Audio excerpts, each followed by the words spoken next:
They broke ground on my property without asking. 96 homes. An entire neighborhood rising from dirt that didn't belong to them. The HOA president smiled at every ribbon cutting, every groundbreaking photo op. Contractors poured foundations. Families signed contracts. Mortgages were approved. And I didn't say a word. I watched bulldozers carve up land I'd owned for decades, stayed silent through every permit approval, every inspection. Because sometimes the best revenge isn't stopping someone from making a mistake. It's letting them finish it and then showing them exactly what they built their empire on. I inherited 47 acres from my grandfather in 2019, rolling. Hills on the edge of a growing suburb, mostly wooded, with a small farmhouse where I'd spent childhood summers. The land had been in our family since the 1950s, untouched, undeveloped, exactly how he wanted it. When he passed, I kept it that way. I wasn't interested in selling or subdividing. I had a good job in the city, visited on weekends, and paid my taxes on time. It was my sanctuary. The trouble started so quietly I almost missed it. One Saturday morning, I noticed fresh survey stakes along the western edge of my property. Bright orange flags tied to wooden posts, marching in a neat line through the trees. I assumed the county was doing road work. Then I saw the sign. Future home of Meadowbrook Estates, a planned community by Crestview Development. I called the county. They had no record of me selling anything. I called Crestview Development. They assured me everything was permitted and legal, that they'd purchased the land from the Meadowbrook HOA months ago. I didn't know what a Meadowbrook HOA was. I'd never heard that name, but apparently they knew me. Turns out, a small HOA had formed in the neighboring subdivision 5 years earlier. Somewhere in their bylaws and expansion plans, they'd drawn new boundary lines, lines that bled 23 acres onto my property. They'd filed paperwork, submitted plats, sold land they didn't own to a developer who didn't ask enough questions, and now, that developer was building 96 homes. By the time I understood what was happening, construction crews were already clearing trees. The HOA president, a retired real estate agent named Donald Pritchard, stood at the edge of the site with a clipboard, directing traffic like he owned the place. He had no idea that he didn't. I tried handling it the civilized way first. I hired a real estate attorney. We sent letters, made phone calls, requested meetings with Crestview Development and the HOA board. Every message said the same thing. You're building on land you don't own, and you need to stop immediately. They ignored me. Donald Pritchard sent back a single email. Short, dismissive. He claimed their surveyor had properly identified the boundaries, that all permits were approved by the county, and that I was mistaken about property lines. He attached a map, their map, showing my land carved up and labeled as HOA-controlled parcels. He suggested I hire a better lawyer, so I did. I hired 3. We pulled the original deed from 1952. We cross-referenced tax records, satellite images, old plat maps, everything. The proof was ironclad. My property line was exactly where I knew it was. They'd built their entire expansion plan on a fantasy. But here's the thing about developers with money and HOAs with egos. They don't stop just because they're wrong. Construction accelerated. Foundations went in. Framing started. I'd drive out on weekends and count the skeletons of houses rising from my dirt. 16 homes, then 34, then 51. Crews worked 6 days a week. Concrete trucks lined the access road. Porta potties dotted the landscape. They paved streets, installed streetlights, put up a decorative entrance sign with stone pillars and landscaping. Welcome to Meadowbrook Estates.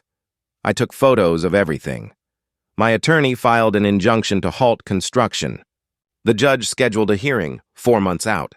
4 months. By then, Crestview had pre-sold 60 homes. Families had signed contracts, put down deposits, picked out floor plans and paint colors. Some had already given notice at their current apartments. Pritchard started doing interviews with the local newspaper. He painted me as a landowner trying to exploit a clerical error for a payout. He said I was holding up affordable housing. He used words like frivolous lawsuit and nuisance claim. He told reporters I was the problem. The harassment started soon after. Someone spray-painted greedy across my mailbox. I got anonymous calls at 2 in the morning, heavy breathing, then hang-ups. My truck tires were slashed twice in 3 weeks. Notes appeared under my windshield wiper. "You're going to lose. Take the settlement. Nobody wants you here." Pritchard denied everything, of course.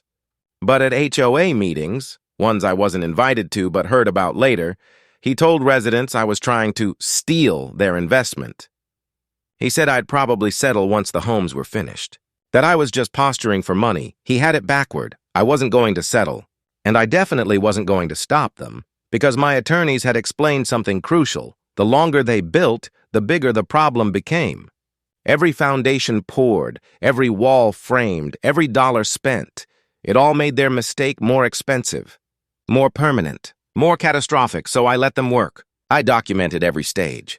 I watched them install plumbing, electrical, and roofing. I watched families tour model homes and imagine their futures, and I waited for my day in court. The hearing finally came.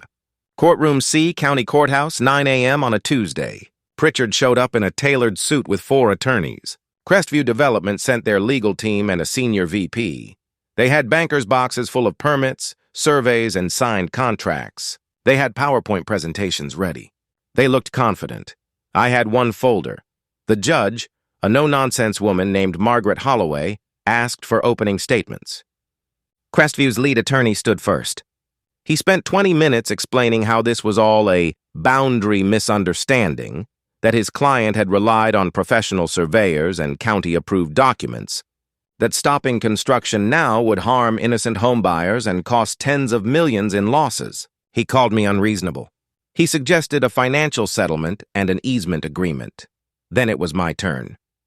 My attorney placed a single document on the overhead projector.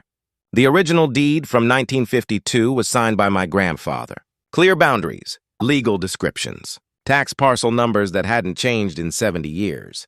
Then we overlaid Crestview's development map, 23 acres, 96 homes. All on my land. Crestview's attorney started objecting, citing the surveyor's report. My lawyer pulled out something better, a signed affidavit from that same surveyor dated 2 weeks earlier. He'd discovered the error 6 months into construction. He'd reported it to Crestview and the HOA. They'd told him to keep quiet and keep working. The courtroom went silent. Judge Holloway looked at Pritchard. "Did you know?" He didn't answer right away. That pause told everyone everything, she asked again, slower, colder. He admitted it. They'd known since January. They'd decided finishing the project was cheaper than stopping it. They'd gambled that I'd settle.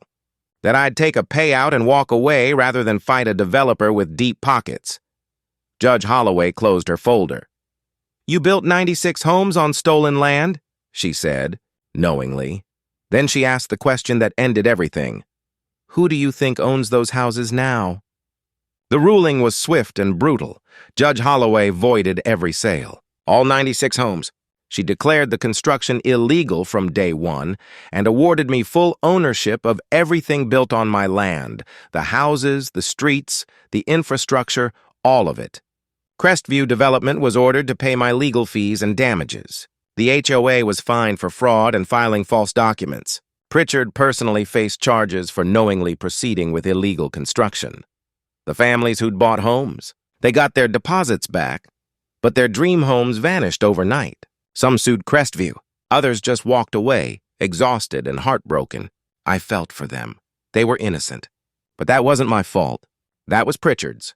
That was Crestview's. Within 6 months, Crestview filed for bankruptcy. The HOA dissolved. Pritchard lost his real estate license and settled multiple lawsuits. The last I heard, he'd moved 2 states away. As for me, I had 96 empty houses sitting on my land. I could have demolished them out of spite. Part of me wanted to. But instead, I did something better. I sold the entire development, at full market value, to a nonprofit housing group that turned it into affordable rentals for working families. Every penny went into a trust for land conservation in my grandfather's name. The farmhouse is still standing. The woods around it are protected now. And where Pritchard once stood with his clipboard, pretending he owned the world, there's a small plaque that reads, Meadowbrook Community Land Trust, built on integrity. Sometimes people ask if I regret letting them build. If I hadn't stopped them sooner, I would have saved everyone the trouble. But here's the thing. If I'd stopped them early, they would have fought me for years, tied me up in appeals, maybe worn me down enough to settle. Instead, I let them finish their mistake. And when they finally realized what they'd done, it was too late to undo it. So here's my question for you.